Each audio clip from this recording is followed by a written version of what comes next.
Boa tarde a todos e todas. Eu e o Belmiro, olha o Belmiro lá. Estamos no monumento votivo brasileiro em Pistoia. Trata da Segunda Guerra Mundial, que homenageia os 465 brasileiros mortos na Segunda Guerra Mundial. Essa é a chama eterna, em homenagem ao soldado desconhecido. E naquele muro lá atrás tem os nomes de todos os brasileiros que morreram na luta contra o nazifascismo. O monumento é em formato de cruz. Eu até perguntei para os dois membros do Exército Brasileiro que atenderam, não sei se eles são soldados ou se eles têm uma patente maior, provavelmente sim. E eles me deram uma aula muito legal aqui sobre o local. Vocês podem perceber que o monumento tem o formato de uma cruz. Essa cruz tem os nomes cronologicamente das batalhas nas quais o Brasil lutou.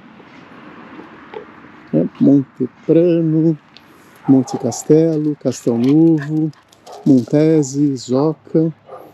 E o local onde fica aquele monumento é como se fosse a parte de cima da cruz. Você me pergunta, mas e não havia judeus e outros soldados, de outras religiões lutando? Pelo que eu sei, entre os que morreram, não. É um monumento assim muito bonito mesmo. O Brasil entrou nessa guerra do lado certo. E isso esteve longe de ser uma unanimidade no governo Vargas. Muitas pessoas perguntam, como é que o Vargas era politicamente? Bom, dá para chamar de vários Vargas, o Vargas que deu o golpe do governo provisório, o Vargas do governo constitucional, o Vargas do Estado Novo, que aí sim foi a ditadura, justamente no período em que o Brasil entrou na guerra. Mas a verdade é que o Vargas faz parte, ele se aproxima do que nós chamamos de direita totalitária, fascismo. Embora alguns historiadores apontem diferenças e chamem a ideologia varguista de populista, justamente pelas diferenças com a ideologia fascista. Mas dentro do governo Vargas, a grande parte dos militares tinha admiração pelo fascismo, inclusive o próprio Vargas, pelo fascismo e pelo nazismo. E havia dentro do governo Vargas Oswaldo Aranha e um grupo de liberais que tinha admiração, no caso, e que acabou defendendo que o Brasil lutasse ao lado dos aliados. Então era um governo com forte inclinação ao fascismo e ao nazismo. Por que o Vargas tem essa proximidade com o fascismo? Características. Primeiro, foi uma ditadura onde não havia sequer Constituição. Vou mostrar um pouquinho do monumento para vocês. Então, não vigorou nenhuma Constituição, embora o Vargas tivesse feito uma Constituição com a ajuda de um jurista chamada de Apolaca, baseada na Constituição polonesa. E o próprio sistema trabalhista inventado pelo Vargas, o corporativismo, foi copiado do fascismo italiano. O Vargas também instituiu a censura, pré-censura. Havia culto à personalidade dele próprio, é claro. Ele governou sem poder legislativo, imagine só, durante um tempo não teve sequer poder legislativo no Brasil. E ele controlava o judiciário. O sistema corporativista que o Vargas copiou dos italianos, do fascismo italiano, ele fazia com que o Estado remediasse todos os conflitos entre capital e trabalho. Então o governo controlava os sindicatos patronais e os sindicatos de trabalhadores. Não havia liberdade nesse sentido. Houve perseguição também à oposição, tanto de esquerda quanto liberal, principalmente de esquerda. O Luiz Carlos Prestes, chefe dos comunistas, ficou preso durante muitos anos e teve sua esposa, a Olga Benário, que era alemã, entregue aos nazistas. A Olga Benário era alemã, nazista e judia. Vocês podem imaginar o que aconteceu com ela. Morreu num campo de concentração, campo de extermínio. Então, o Vargas, ideologicamente, era mais próximo do fascismo, tinha muito mais similaridades com o fascismo do que diferenças. Mas o Brasil acabou entrando na guerra ao lado dos aliados. E você me pergunta, por quê?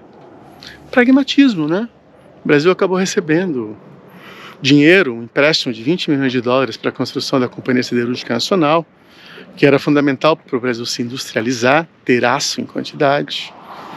O exército brasileiro recebeu uma grande quantidade de armamentos, foi modernizado com a ajuda dos Estados Unidos ao entrar na guerra. Então, o pragmatismo fez com que o Brasil entrasse ao lado dos aliados. Além do que, quando o Brasil entrou na guerra, já estava mais ou menos claro que os nazistas iriam perder, que os aliados iriam vencer. Então, além de tudo isso, o pragmatismo também fez com que o Brasil entrasse do lado que venceria. Mas isso, obviamente, não tira o mérito de todos os brasileiros e brasileiras que vieram aqui para a Itália para lutar contra o nazifascismo. No caso, foram mais de 25 mil homens brasileiros que vieram lutar e algumas dezenas de enfermeiras brasileiras que vieram atuar na retaguarda, né? Cuidando dos feridos, doentes, etc. E que participaram ativamente também da Segunda Guerra Mundial. Nesse mural estão os nomes de todos aqueles que tombaram lutando contra o nazifascismo. E é super importante lembrar a todos, né, que embora nós estejamos na Itália, eu já disse isso em outros mini-documentários, o exército italiano tinha implodido já nesse período. E essa região aqui estava toda tomada por nazistas. Os nazistas construíram uma linha defensiva nos Apeninos. Essas montanhas enormes que vocês estão vendo se chamam Apeninos. Os alemães construíram uma fortíssima linha defensiva que era chamada de linha gótica, que passava por toda essa região. Ou seja, eles estavam entrincheirados em montanhas localizadas em locais estratégicos, em vilas localizadas em locais estratégicos, e era muito difícil tirá-los de lá. E eram alemães experientes, havia soldados novatos, mas muitos soldados experientes também. Que nós chamamos de veteranos. O veterano em guerra não é o velho, é o experiente, é aquele que já participou de 10 batalhas. E os brasileiros enfrentaram, então, um exército poderoso dos alemães, que estavam em posições fortificadas muito difíceis, mas assim mesmo os brasileiros acabaram, né, vencendo muitas dessas batalhas e ajudando na derrota do maior desafio que a humanidade já enfrentou, o nazifascismo. Então é um grande orgulho estar aqui, nesse monumento, não é exatamente um cemitério, porque os corpos foram transferidos para o Rio de Janeiro, para o aterro do Flamengo, em 1960. Então ele mantém apenas as urnas funerárias e é um local de memória, um local para lembrar da luta dos brasileiros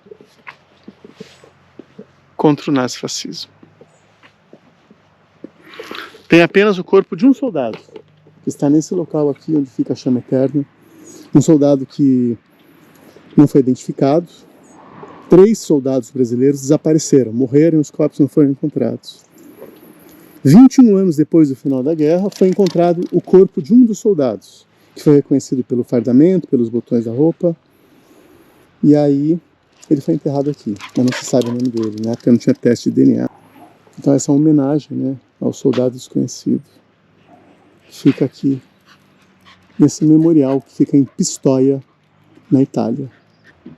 Os brasileiros lutaram a 2.000 metros de altitude, 2.500 metros de altitude. No inverno, faz menos 20 nos Apeninos, que são essa cadeia montanhosa. Então, não foi nada fácil lutar na Segunda Guerra Mundial. Olha o Belmirão, descansando. Feliz, solto. Aí tem uma outra coisa ainda importante, um outro detalhe importante, que fez os americanos tremerem da base, que foi um discurso que o Vargas fez em 1940, elogiando fascistas e nazistas. Os norte-americanos tremeram da base. O Brasil, durante os primeiros anos da guerra, manteve uma posição de neutralidade e procurou obter vantagens de todos os participantes da guerra. Japão, Alemanha, Estados Unidos, Inglaterra, França antes de cair. E ele se manteve numa posição ambígua. Em 40, com esse discurso, os Estados Unidos tremeram na base e o Brasil começou a avançar numa negociação com a Alemanha para a construção da Companhia Siderúrgica Nacional. Nesse momento, os Estados Unidos, temendo que o Brasil se aliasse à Alemanha, também avançaram rapidamente com um empréstimo de 20 milhões de dólares para o Brasil construir a CSN. Em troca, o Brasil cedeu 3 áreas, né, que foram as bases de Belém, Natal e Fernando de Noronha. E aí os Estados Unidos lentamente começaram a amarrar o Brasil, a se aproximar do Brasil. Houve até uma aproximação cultural. A Disney fez filmes aqui, Orson Welles fez filmes aqui, grandes artistas norte-americanos passaram aí para o Rio de Janeiro, filmes passaram a ser filmados aqui no Brasil. Os Estados Unidos criaram Carmen Miranda. Ela nem era brasileira, ela era nascida em Portugal, mas ela representava o Brasil. Viveu muito tempo aqui antes de se mudar para os Estados Unidos. Então houve uma aproximação cultural, econômica, cultural, política, e os norte-americanos acabaram conseguindo, né, atrair o Brasil para o lado dos aliados. Belmiro?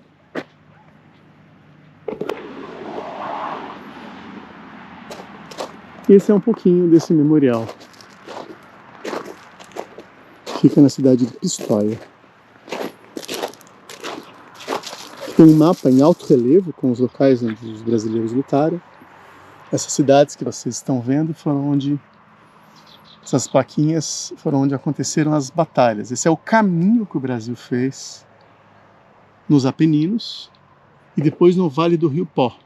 Bolonha, Formigine, Colecchio, Fornovo, Alessandria, Torino e Susa. Quando os brasileiros encontraram o exército francês e se retiraram, porque a guerra acabou. Já era maio de 1945, quando depois de encontrar e confraternizar com o exército francês, os brasileiros voltaram para casa. Esse foi o roteiro brasileiro na guerra. O Brasil lutou de julho de 44 a maio de 45. Então foram aí 10 meses no solo italiano, lutando ao lado dos aliados. Naquele local onde tem aquelas placas de rocha, é uma homenagem aos brasileiros que morreram na guerra. Os corpos não estão mais lá. Então tem os nomes de todos os que morreram.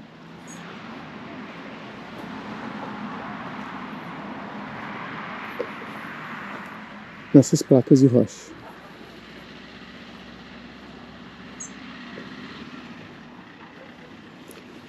Cosme Henrique dos Santos, Cleito Antônio de Araújo, Clóvis da Cunha Paz de Castro, Claudovino Madalena dos Santos, Célio do Nascimento, Celso Barbosa Lima, Celso dos Santos, Cândido da Luz Paiva, Benoni Falcão de Gouveia, Aires Quaresma. Mais ou menos isso. Muito obrigado a todos e todas. Fiquem bem.